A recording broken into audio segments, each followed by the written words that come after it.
जी हाँ, महंगाई वापस आई। महंगाई की मार बढ़ती ही जा रही है। रूस यूक्रेन ग्रीन डील सस्पेंड होने से, मौसम का मिजाज बदलने से कमोडिटी की कीमतें अब बढ़ गई हैं। कहीं भारी बारिश हो रही है तो कहीं सूखा पड़ रहा है। यूरोप सहित दुनिया के कुछ हिस्सों में तापमान बढ़ने से फसलों को भारी नुकसान हुआ है। साथ ही सप्लाई में बाधा और डिमांड में बढ़ोतरी होने से एक बार फिर से महंगाई लोगों को डराने लगी है। खाने पीने के सामान सहित कच्चे तेल और कॉटन की कीमतों में अचानक तेज उछाल देखा जा रहा है। पिछले एक महीने में चीनी, चाय, चावल की कीमतें 5 से 15% तक बढ़ चुकी हैं।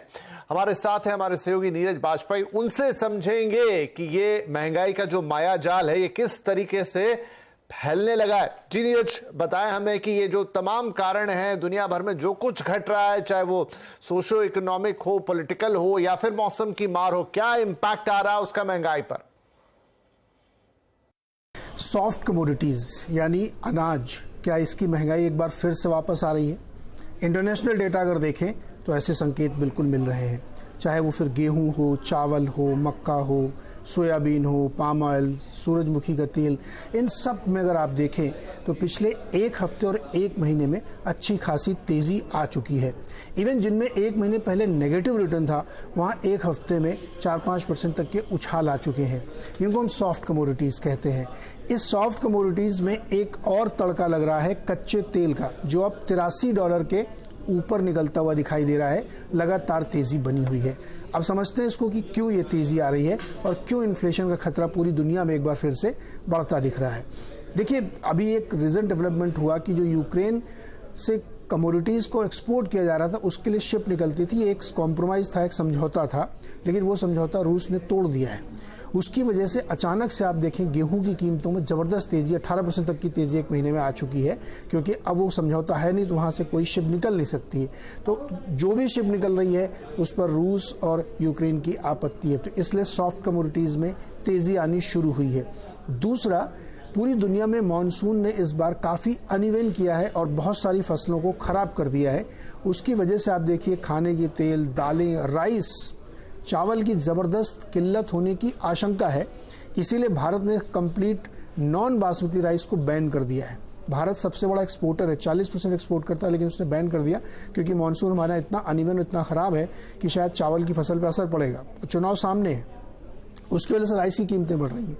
यही हाल लगभग सभी सॉफ्ट कमोडिटीज़ का है, चाहे वो चाय हो, फिर चाहे कॉफ़ी हो, इवन शुगर में भी यही चीज़ देखने को मिल रही है। दूसरा, इस पर एक तड़का आ रहा है कच्चे तेल का, जो कि काफ़ी तेज़ी से बढ़ा है। पिछले एक महीने में 11% तेल में तेज़ी आ चुकी, $83 पे आ गया। क्यों आया है?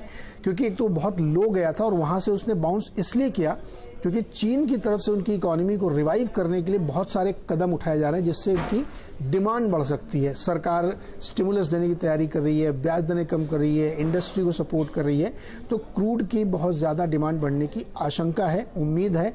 और चीन दूसरा सबसे बड़ा इम्पोर्टर है क्रूड ऑयल का, तो इसलिए क्रूड की तेज़ी, अब जैसे ही क्रूड की तेज़ी होगी तो आपकी सभी प्रकार की कमोडिटीज़ और महंगी होंगी, क्योंकि ट्रांसपोर्टेशन में कच्चे तेल यानी पेट्रोल, डीजल का इस्तेमाल होता है। इसलिए हमें लगता है कि ये जो कमोडिटी का इन्फ्लेशन है, ख़ास तौर पे खाने पीने का इन्फ्लेशन है, ये एक बार फिर से बाउंस करता हुआ दुनिया भर में दिख रहा है। अगर ये ट्रेंड एक महीने और कंटिन्यू रहा तो वाकई काफ़ी गंभीर समस्या हो जाएगी और बहुत सारे सरकारों को इसके लिए इमरजेंसी प्रोविजंस भी करने पड़ सकते हैं। जी, तो जो पिक्चर बता रहे हैं यहाँ पर नीरज, वो वाकई थोड़ी डराने वाली है। इधर क्रूड के साथ ही खाने के तेल में भी लगातार बढ़ोतरी देखी जा रही है। पाम ऑयल तो 4 महीने के शिखर पर पहुंच चुका है। खाद्य तेल महंगाई के पीछे क्या कारण है, वहीं आने वाले फेस्टिवल में मांग को लेकर क्या अनुमान है, इसे लेकर अडानी विल्मर के चेयरमैन दोराब मिस्त्री ने की सीएनबीसी आवाज से खास बातचीत। एक्सपेक्टेशन है कि सोयाबीन तेल के फ्यूचर्स और सोयाबीन तेल के कैश भाव में काफी बड़ा फर्क है बेसिस के हिसाब से। लेकिन अगर आप कैश भाव देखें तो मेरे ख्याल से कम 10 या 15% की बढ़ाई सोयाबीन्स में, सोयाबीन तेल में, पाम तेल में आ सकती है। जैसे कि मैंने मेरा लॉन्ग टर्म फोरकास्ट दिया था मार्च के महीने में कि इस साल पाम के दाम Bursa Malaysia futures third month Malaysian ringgit में 4,000 से 5,000 रिंगिट के अंदर में चलेंगे। इंडिया के इंपोर्ट्स बढ़ते रहेंगे और मेरे ख्याल से रिकॉर्ड इंपोर्ट होगा इस साल। 16 मिलियन टन की इंपोर्ट हो सकती है। Indian demand is very good. देखिए, सारे रीजन में अगर एक स्ट्रॉन्ग कंट्री है कि जहां की इकोनॉमी अच्छी तरह तरक्की कर रही है, जहां प्रॉस्पेरिटी है, जहां के लोग जोर से अपनी आमदनी बढ़ा रहे हैं, तो ये हिंदुस्तान है। और इस प्रॉस्पेरिटी का, इस इकोनॉमिक एक्टिविटी का नतीजा होगा कि हमारे यहाँ कंजम्पशन भी अच्छा रहेगा, दाम बढ़ते रहेंगे लेकिन लोगों की आमदनी भी बढ़ती रहेगी। वहीं पिछले 2 महीनों से टमाटर की कीमतें कंट्रोल से बाहर हैं। टमाटर की बढ़ती कीमत ने किचन का बजट बिगाड़ रखा है। किलो टमाटर की कीमत अब 200 रुपए के भी पार चली गई है। टमाटर के साथ ही हरी सब्जियां और फलों के भाव में भी कोई कमी फिलहाल तो देखने को नहीं मिल रही है।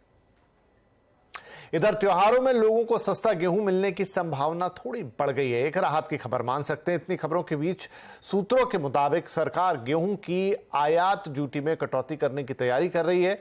तो चलिए थोड़ा और जान लेते हैं इस खबर को। असीम, त्योहारी डिमांड अब बढ़ती होगी, लेकिन क्या तैयारी है त्योहारों में गेहूं को सस्ता रखने की? देखिए, पिछले 2 महीनों से गेहूं की कीमतों में लगातार बढ़ोतरी देखने को मिल रही है। अगर मैं पिछले 2 महीने की बात करूं तो कीमतें 15% से लेकर के 20% तक बढ़ी है। इस साल हमारा रिकॉर्ड प्रोडक्शन हुआ है और गेहूं की फसल बाजार में है अभी 2 से 3 महीने हुए, लेकिन इसके बावजूद कीमतों में बढ़ोतरी देखी जा रही है। सरकार ने कीमतों को काबू में रखने के लिए कई सारे कदम उठाए हैं। सबसे पहले तो सरकार ने गेहूं के ऊपर स्टॉक लिमिट लगा दी। उसके साथ साथ सरकार खुले बाजार में गेहूं भी बेच रही है, लेकिन इसके बावजूद गेहूं की कीमतों में कोई कमी देखने को नहीं मिल रही है। आने वाले दिनों में जब त्योहार होंगे तो गेहूं की मांग बढ़ेगी और इसके दामों में और बढ़ोतरी देखने को मिल सकती है। तो ऐसे में सरकार इससे पहले से ही तैयारी करने की शुरुआत कर दी है। जब सूत्रों के हवाले से जानकारी मिले, ग्रुप ऑफ मिनिस्टर्स जल्दी ही गेहूं पर इंपोर्ट ड्यूटी घटाने पर फैसला ले सकते हैं। अभी गेहूं पर 40% की इंपोर्ट ड्यूटी लगती है, इसे घटा करके 0 किया जा सकता है। खासतौर पर सरकार ये चाहती है कि जब भी त्योहार आए तो जो लोग हैं उनको सस्ता अनाज मिले, खाने को इन्फ्लेशन कम रहे, तो सरकार इसको लेकर के जल्द ही कोई फैसला ले सकती है। चलिए, तो इन महंगाई की खबरों के बीच एक तो राहत की खबर कि कोई फैसला सरकार की तरफ से आ सकता है जिसमें त्योहारों में गेहूं की कीमतें काबू में रहेंगी, सस्ता गेहूं मिलता रहेगा। बहुत शुक्रिया असीम इस अपडेट के लिए। लेकिन हाँ, बाकी चीजें इस समय महंगी हो चली, चाहे चावल, चीनी, चीज, सारी चीजें। चलिए, तो महंगाई की बात हो गई, लेकिन अब बात कर लेते हैं बाजार की। आज फिर निफ्टी एक्सपायरी के दिन बाजार फ्लैट बंद हुए हैं। सेंसेक्स 29 अंक गिरकर 66,356 पर बंद हुआ, तो निफ्टी 8 अंक चढ़कर 19,681 पर पहुंचा। आज सबसे ज्यादा तेजी मेटल्स, एनर्जी, ऑटो शेयरों में देखने को मिली। तो पीएससी फार्मा इंडेक्स भी आज बढ़त पर बंद हुए हैं, मगर पीएसयू, बैंक, एफएमसीजी, रियल्टी शेयरों पर आज थोड़ा दबाव था। आइए अब कुछ और खबरें देख लेते हैं। 28 जुलाई को प्रधानमंत्री नरेंद्र मोदी गांधीनगर में सेमिकॉन इंडिया 2023 एग्जीबिशन की शुरुआत करेंगे। आज इसी के तहत एक प्रदर्शनी की शुरुआत की गई है। मौके पर आईटी राज्य मंत्री राजीव चंद्रशेखर से एक्सक्लूसिव बातचीत की हमारे संवाददाता केतन जोशी ने, और ये जानने की कोशिश की कि आगे चलते हुए हिंदुस्तान किस तरीके से सेमीकंडक्टर, ये जो दुनिया में बहुत सारे इश्यूज हो गए जिसे लेकर, उसका एक गढ़ बन सकता है। डिज़ाइन की दुनिया में स्टार्टअप 30 से ज़्यादा हो गए हैं इस 15 महीने में। पहला $2.5 बिलियन का पैकेजिंग का यूनिट बन रहा है मेमोरीज के, बहुत ही सोफिस्टिकेटेड प्लांट, और एक बहुत जाना माना इंटरनेशनल ग्लोबल नेम माइक्रॉन। और टैलेंट यानी कि 85,000 इंजीनियर्स जो VLSI इंजीनियर्स हैं, उनके लिए टैलेंट और उनका एकेडमिक करिकुलम इम्प्लीमेंट हो रहा है इस साल से ही। और एक बहुत अहम रिसर्च सेंटर बनेगा बहुत जल्द, जिसका अप्रूवल भी हमें मिल चुका है और मिलने वाला है। सर, कितनी कंपनियां खासकर भारत की इसमें आने वाली है, जैसा कि आपने बताया? देखिए, ये सेमीकंडक्टर का जो इकोसिस्टम है, ये एक medium to long term strategy है। जैसे मुख्यमंत्री जी ने कहा, प्रधानमंत्री मोदी जी का एक विजन है कि आने वाले जनरेशन, हमारे युवाओं के लिए एक नए सेट ऑफ अपॉर्चुनिटीज खड़ा हो। आप देख रहे हैं वो स्पेस में, सेमीकंडक्टर में, इलेक्ट्रॉनिक्स में, AI में, इंटरनेट के दुनिया में, टेक्नोलॉजी की दुनिया में अलग अलग से पॉलिसी आज के दिन ले रहे हैं, जो 5-6 साल के बाद हमारे जो आज के स्टूडेंट्स हैं वो जब ग्रेजुएट करेंगे उनके लिए बहुत सारे नए नए अपॉर्चुनिटी मिलेंगे। क्योंकि दुनिया का नक्शा दुनिया का जो डिजिटाइजेशन का पेस चल रहा है, उससे जो ग्लोबल इकोनॉमी का नक्शा बदल रहा है, हमारे देश में भी इकोनॉमी का नक्शा बदल रहा है। और डिजिटल जो कंपोनेंट है, जो 2014 में 4% था टोटल जीडीपी का, 2026-27 में ये 20% से ज्यादा होगा। आज 2023 में हमारा digital economy as a percentage of GDP 10% से ज्यादा हो चुका है। और अब वो खबर जिसने आज काफी हलचल मचाई। आज ट्रेन टिकट बुकिंग का प्लेटफॉर्म आईआरसीटीसी का साइट करीब 6 घंटे तक ठप रहा। उसका ऐप भी काम नहीं कर रहा था, हालांकि अब सर्विस शुरू हो गई है। डिटेल और ले लेते हैं थोड़ा। आलोक प्रियदर्शी हमारे संवाददाता हमारे साथ हैं। तो आलोक, क्या हुआ था आज? क्योंकि 6 घंटे आईआरसीटीसी का बंद रहना यानी पूरे देश के लिए एक बड़ी मुश्किल।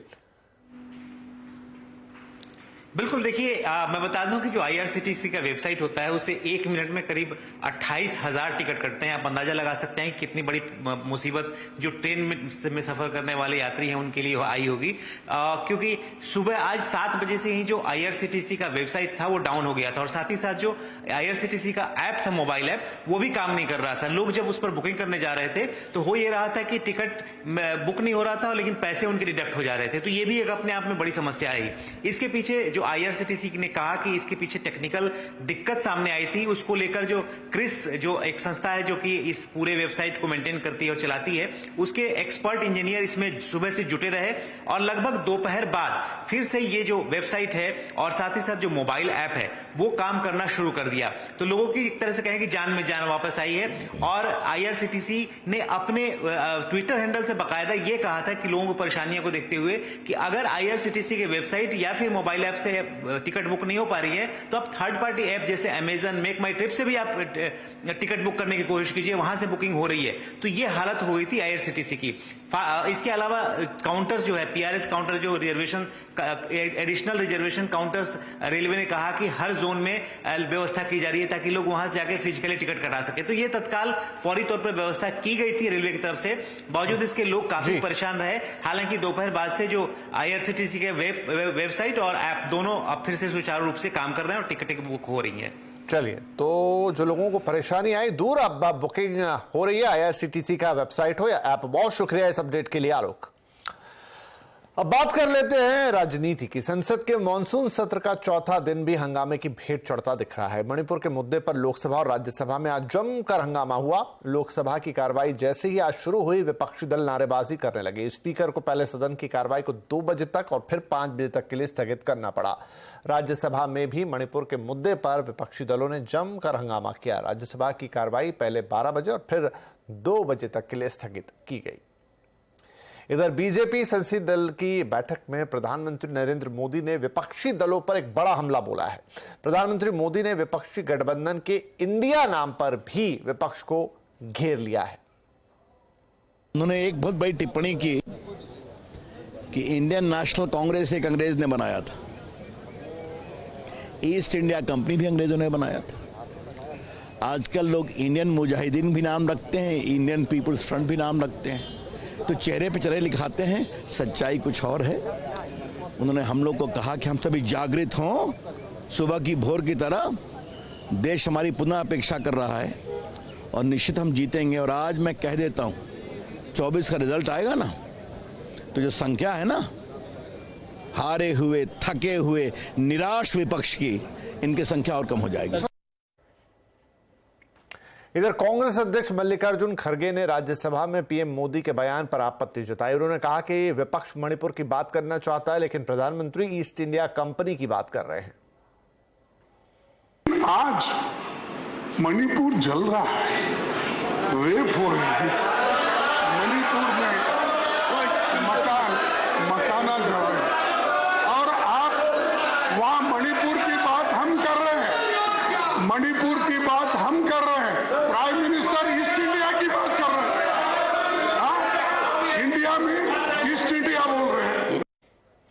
प्रधानमंत्री मोदी के बयान के बाद कांग्रेस के पूर्व अध्यक्ष राहुल गांधी ने भी ट्वीट किया। उन्होंने लिखा कि आप हमें चाहे जो बुला लें मोदी जी, हम इंडिया हैं। हम मणिपुर को ठीक करने और हर महिला और बच्चे के आंसू पोंछने में मदद करेंगे। हम मणिपुर में भारत के विचार का पुनर्निर्माण करेंगे।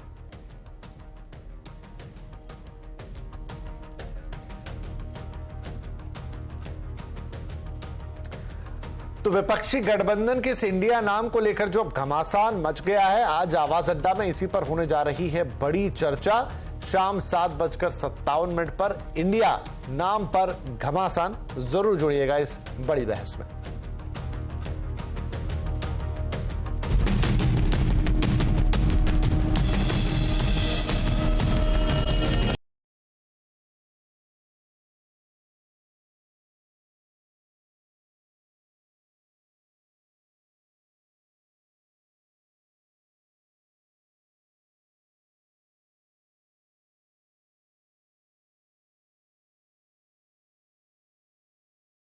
आप देख रहे हैं आवाज समाचार। अब कुछ और काम की खबरें। इनकम टैक्स में छूट के लिए फर्जी डॉक्यूमेंट्स का इस्तेमाल करना भारी पड़ेगा। इनकम टैक्स डिपार्टमेंट ने पिछले कुछ दिनों में करीब 1500 टैक्स पेयर्स को ऐसे मामलों में नोटिस भेजा है। साथ ही उन सीएज या टैक्स एडवोकेट्स के नाम, पते और डिटेल्स भी मांगे हैं जिन्होंने उनका इनकम टैक्स रिटर्न भरा था। इनकम टैक्स डिपार्टमेंट की नजर ऐसे नौकरी पेशा यानी सैलरीड लोगों पर है जो फर्जी रेंट एग्रीमेंट और rent receipt, donation, medical insurance, home loan interest, विकलांगता और रेयर डिजीज के नाम पर टैक्स छूट क्लेम करते हैं। विभाग ने एआई के जरिए पिछले साल के आईटीआर की जांच की है और नोटिस भेजकर डॉक्यूमेंट मांगे हैं। साथ ही उन चार्टर्ड अकाउंटेंट्स के नाम, पते और कॉन्टैक्ट नंबर भी मांगे हैं जिन्होंने उनका आईटीआर भरा है। फॉल्स अगर रिफंड क्लेम करते हो, फॉल्स डिडक्शन क्लेम कर सकते हो। That is your hiding your income, that is income escapement. तो उसके ऊपर आपको इंटरेस्ट जो रिफंड लाया हो तो वापस करना ही करना पड़ेगा। प्लस उसके ऊपर जो पेनल्टी लगेगी इनकम असेसमेंट की, वो भी पे करनी पड़ेगी आपको। पेनल्टी भी आएगी और आपके अगेंस्ट प्रोसिक्यूशन भी लॉन्च हो सकता है। अभी इनकम टैक्स डिपार्टमेंट ये पता लगा रहा है कि अनजाने में गलती हुई है या इसके पीछे किसी सीए या टैक्स एडवोकेट का दिमाग है, क्योंकि पिछले कुछ दिनों में गुजरात, हैदराबाद, जम्मू कश्मीर समेत कई जगहों से ऐसे मामले सामने आए हैं जिनमें एक ही आईपी एड्रेस से बल्क में आईटीआर भरकर फर्जी टैक्स छूट और रिफंड मांगे गए हैं। खासकर सैलरीड एसएससीज ने अपनी कर देयता को कम करने के लिए डिपार्टमेंट द्वारा दी गई छूटों का गलत इस्तेमाल किया। इनमें प्रमुख तौर पर है हाउस रेंट अलाउंस की छूट लेना जबकि हाउस रेंट पे नहीं किया या खुद अपने घर में ही रह रहे हैं। 80C की डिडक्शंस की छूट लेना जबकि इन्वेस्टमेंट किया ही नहीं।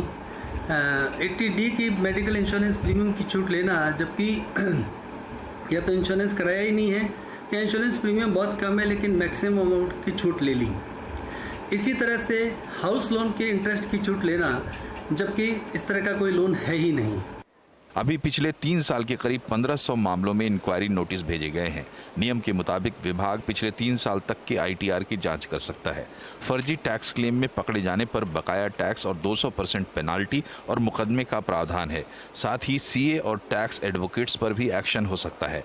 आलोक प्रियदर्शी, दिल्ली।